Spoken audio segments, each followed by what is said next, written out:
All right. Well, thank you guys for being here and at least watching. You probably have one screen on me and one screen on the NCAA tournament, but I appreciate you guys being here, and I'll try to keep an eye on the questions and that kind of thing if you have them as we go.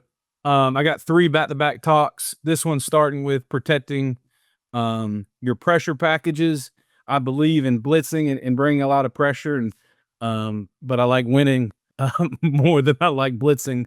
So do it in a way that's effective and protecting it, kind of like offenses protect their pass game or their RPOs or whatever that may be. And then in the second talk, we'll go over our run fits, and then the last one, I'll talk about just how we go about coordinating our defense.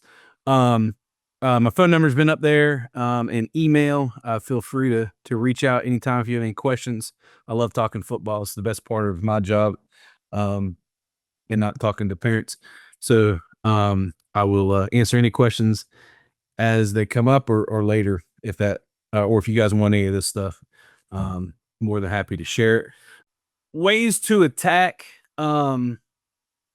pressure. So offenses are going to use one of these five things. If you're a team that blitzes a lot or they think you're bringing pressure, they can RPO it.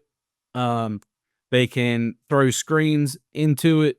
They might try to run the ball into it. A lot of times it's gap schemes. I think if you're blitzing effectively, it's hard to run zone schemes against a lot of pressure because penetration hurts it. Our offensive coordinator likes to run option at pressure. And then, hot routes, getting the ball out quick, those kind of things, beating them with a pass, are other ways to get over pressure. So you got to have a plan for all those things to protect your pressure package. They can't get you out of doing it. And that's what we're getting to. So we'll go through each of those different things, how we play it, and then some technique things that we have to get good at to be a pressure-based team. So let's see, where's the time? If they're an RPO team, or that's going to be how they're going to attack you when you bring pressure, I think the first question you got to ask yourself, are they actually an RPO team? I think most teams call it an RPO now because it sounds nicer, but it's really play action, meaning they're telling that quarterback to pull it and throw it or hand it off or run option or whatever it may be that they're going to do off of that ball fake. So is it play action or is it an actual RPO? If it's play action, deal with that the way you saying we deal with play action passes. Disguise, don't let them know, play your tendencies when that's coming, that kind of thing. Then a lot of RPOs, particularly in high school, are pre-snap RPOs, meaning that the coach calls the RPO, but the quarterback's really making that decision based on the look he gets pre-snapped, not stuff that's happening after the snap. So again, we kind of deal with those as a play action type deal. So we're going to work really hard on disguising, showing blitzes, and then dropping, blitzing from depth and that kind of thing. If they're a pre-snap RPO team, and I would say most RPO teams in high school that we face anyway in North Carolina are pre-snap RPO teams. There are some that are post-snap RPO teams, and I think the key there is if they are, who are they keying? Because that's a lot on a high school kid to make that decision. And so it's usually either or. Like if this guy does this, you're throwing the ball on this route, and if he's not, you're handing the ball off. Or you're pulling it and running it if you get this look. So it's like a very either or type situation. And we like that because we feel like we can dictate it and we know where the ball is going to be coming out. We can trigger on that, get picks and get defensive scores. And as a result of that, a lot of teams don't RPO us because we dictate to them whether they're throwing or handing the ball off, and then get a lot of turnovers off of that.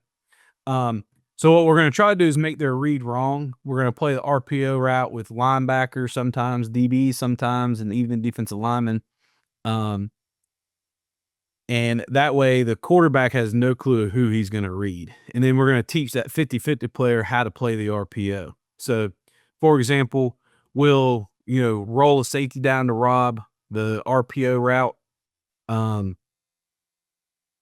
and trigger the pull and throw, with a pressure. We'll do the same thing, but then drop a D lineman out there.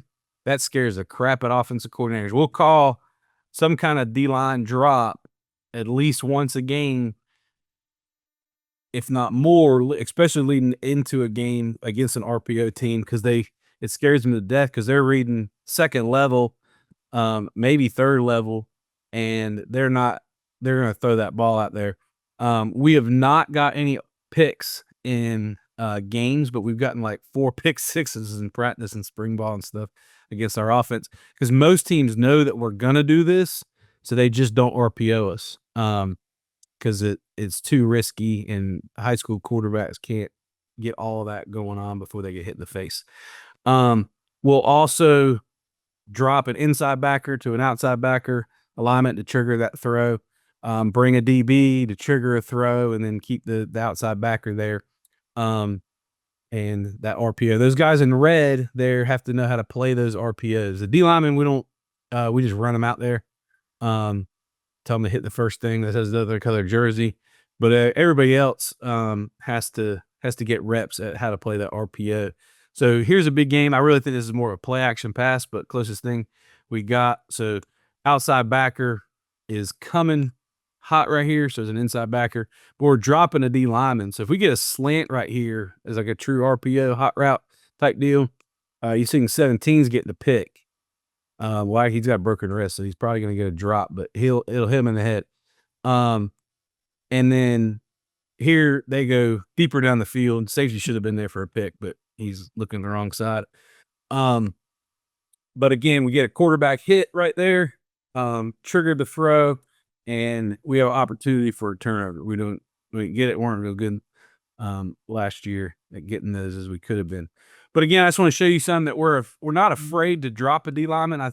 Before I started doing this, I was like, well, we don't have the athletes to do that. And you see colleges, NFL teams do it. Well, I don't have a guy like that.